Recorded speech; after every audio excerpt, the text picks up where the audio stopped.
Further, if you read the Ramayana in Ayodhya Khand, volume number 2, chapter number 20, verse number 29, when Ram is sent for Banvas, 14 years, and when his mother asks him that why don't you take the provision, he said, I am going to the forest for Banvas, 14 years.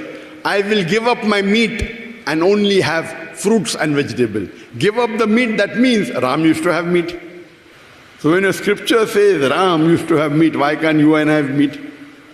What we realize that many of the Hindus, they were being impressed by the other religions like Jainism, etc. That's the reason they started following their philosophy. And many religions like Jainism, they believe that we should not kill animals because killing any life is prohibited.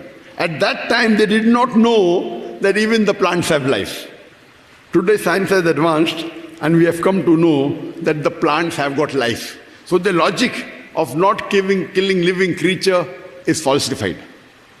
You cannot survive without killing anything alive. Even when we breathe, we are killing hundreds and thousands of germs and bacteria. Millions. Full day when we breathe in and out, even they have got life. So if anyone says you can survive without killing any other creature, any other germ or bacteria, it's impossible. As the Hindu scripture says, that God has created some to be eaten and some as eater. So God has His creation. So what God has permitted, there's no problem. Then they have changed. You know, the plant, they cannot feel pain. Now there's difference of opinion. Some scientists say plant can feel pain, some cannot feel pain. But okay, maybe we agree with the scientist. Since the plants don't have a nervous system and the brain like human beings have or the animals have, they cannot feel pain. But we surely know that plants, when we touch some of the plants close, there are reflexes. So even if we agree that plants can't feel pain, so the logic says, the non-Muslims or the Jains will say, the plant has got less senses. Therefore killing a plant is a lesser crime as compared to killing an animal.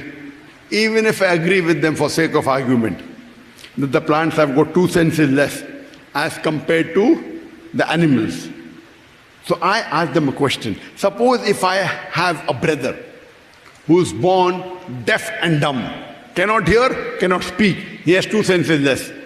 And after he grows up, if somebody comes and kills him, will I go and tell the judge, "My Lord, give the murderer less punishment because my brother had 2 senses less"? Will I tell that? In fact, I'll tell the judge, he has killed my brother Masoom, poor man had 2 senses less, give him a bigger punishment. In Islam, it does not work like that with the 2 senses more, 2 senses less. Islam, what our Creator Almighty God has created for a purpose. As long as you follow the rule of God, it's allowed. Allah says in the Quran, in Surah Baqarah, chapter number 2, eat of the good things we have provided. So whatever is good, you can have. Whatever Almighty God, our Creator, the Creator of all the universe, the Creator of all the living creatures in the world, whatever He makes a law, as long as you follow that law, because He is the Creator, there's no issue. We should not go against the law of the Creator. And that's the reason we Muslims, we follow the law of the Creator. The Creator, what He has done, those animals He has created to be eaten, like the cattle, they multiply in large numbers. You can see, they multiply in large numbers. Those which our Creator did not want to eat, they multiply very slowly. If every human being in the world decides today we'll be vegetarian, then there'll be overpopulation of cattle. Now we have problem of overpopulation of human being. There'll be millions and billions of more cattle in the world.